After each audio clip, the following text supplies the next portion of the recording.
है। गुरु वशिष्ठ जी की पत्नी अरुंधति कह रही है अपने पति से, बोले महाराज एक बात बताइए, आप महाराज दशरथ जी के कुल गुरु हुए, लेकिन आपके बाद हमारा पुत्र किनका कुल गुरु होगा? दशरथ जी महाराज के तो कोई संतान भी नहीं है। गुरु वशिष्ठ जी ने कहा, देवी जब महाराज दशरथ जी के मन में लालसा जगे तब तो ऐसा हो, जब ऐसी लालसा ही नहीं है तो लाल कैसे प्रकट होंगे? बोले लालसा हम प्रकट करा दे, तो बोले लालसा हम प्रकट करा देंगे, तो लाल आप प्रकट करा देना। बोले ठीक है। अब अरुंधति अपने छोटे से बच्चे को लेकर के महाराज दशरथ जी के पास पहुंची। दशरथ जी महाराज ने आसन दिया है, बिठाया है, वार्तालाप होने लगी। उसी समय अरुंधति ने अपने बेटे के धीरे से चूड़ियां काट ली। जैसे ही चूड़ियां काटी तो वो बालक बड़ी जोर से रोने लगा। दशरथ जी ने कहा, क्या बात है देवी, ये बालक क्यों रो रहा है, इतना रुदन क्यों कर रहा है? बोले महाराज क्या बताऊं, यदि मैं ये बात बताऊंगी तो आपको बड़ा कष्ट होगा। बोले नहीं नहीं, हमें कोई कष्ट नहीं होगा, आप तो बताइए ये बालक क्यों रो रहा है? बोले महाराज ये बालक हमसे कहना चाहता है कि हमारे पिताजी तो इनके कुल गुरु हैं, लेकिन इनके बाद हम किनके कुल गुरु बनेंगे? इनके तो कोई संतान ही नहीं है।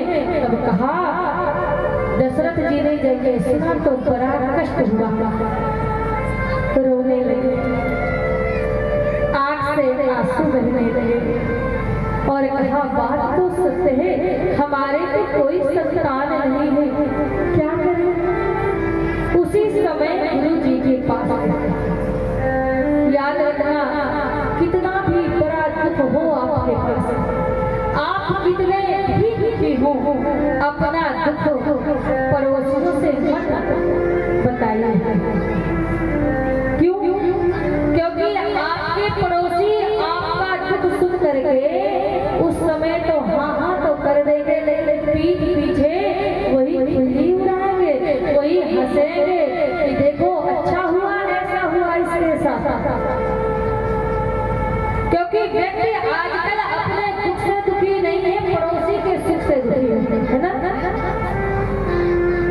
तो अपना दुख केवल दो लोगों से कहिए, इससे या तो आप भगवान से कहिए और या फिर आप गुरुदेव से कहिए। यही है जो आपका मार्गदर्शन करेंगे। और पड़ोसियों से कहोगे ना तो महाराज खूब हंसेंगे, हंसी करेंगे पीठ पीछे। इसलिए आज महाराज दशरथ जी किसी से नहीं कह रहे, दुख तो बहुत है, रोते हुए गए और गुरु जी के दोनों चरण को पकड़ लिया और कहा, महाराज गुरु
पकड़ लिया, रोने लगे।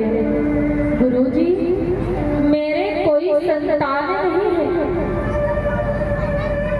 क्या करूं मैं?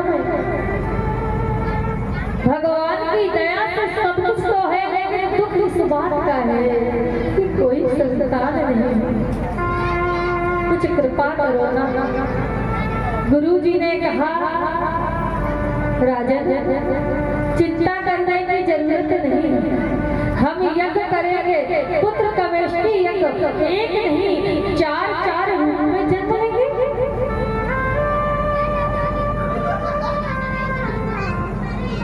आज भक्त यज्ञ करते हैं, यज्ञ शुरू हो जाता है और यज्ञ में ही अग्नि देवता वीर लेकर के प्रकट हो जाते हैं।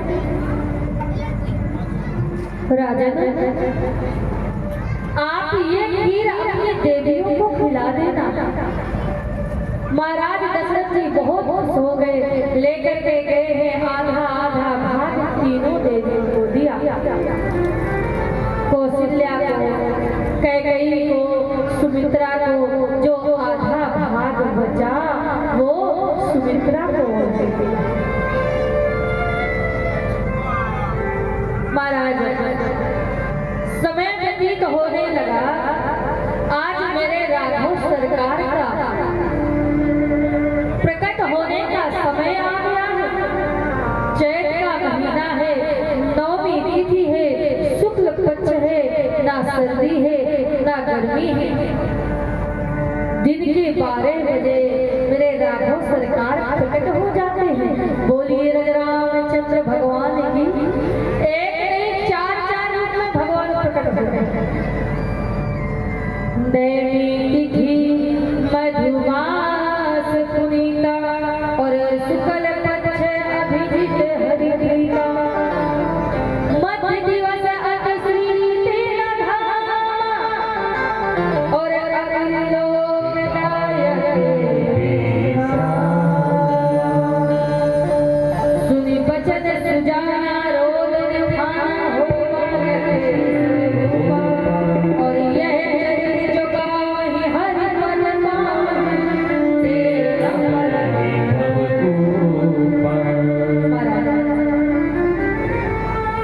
सुनि शिशुर परम प्रिय बानी और सब चली आई दशरथ पुत्र जनय सुनी और मानव महाराज दशरथ जी ने जैसे बच्चों के रोने की आवाज सुनी, इतने खुश हो गए। सारे अयोध्यावासी बधाई देने के लिए आ रही। अरे भैया, बधाई हो, बधाई हो, बधाई हो। आज एक नहीं प्रभु 4 रूप में आए हैं। तो आइए हम सभी राघव सरकार के जन्मोत्सव में सम्मिलित होंगे। देखो, आज राम जी का भी जन्म हुआ दिन के 12 बजे और आज हमारे लाला का भी जन्म है। नंद घर आनंद भयो जय कन्हैया। हमें तो एक और ना सुनाई दिया। नंद घर आनंद भयो जय कन्हैया लाल की। तो आइए पहले हम राघव सरकार के जन्मोत्सव में सम्मिलित होंगे। और देखो, आप सभी जानते हैं कि जब हमारे यहाँ लाला का जन्म होता है तो माताएं बहनें कितना नाचती है, झूमती है। तो ज्यादा नहीं, जो आगे इधर भी बैठे और इधर भी बैठे, आप सभी आकर के ठाकुर जी के चरणों में झूमते हुए राघव सरकार के जन्मोत्सव में सम्मिलित होंगे। बोलिए राघवेंद्र सरकार की। हो राजा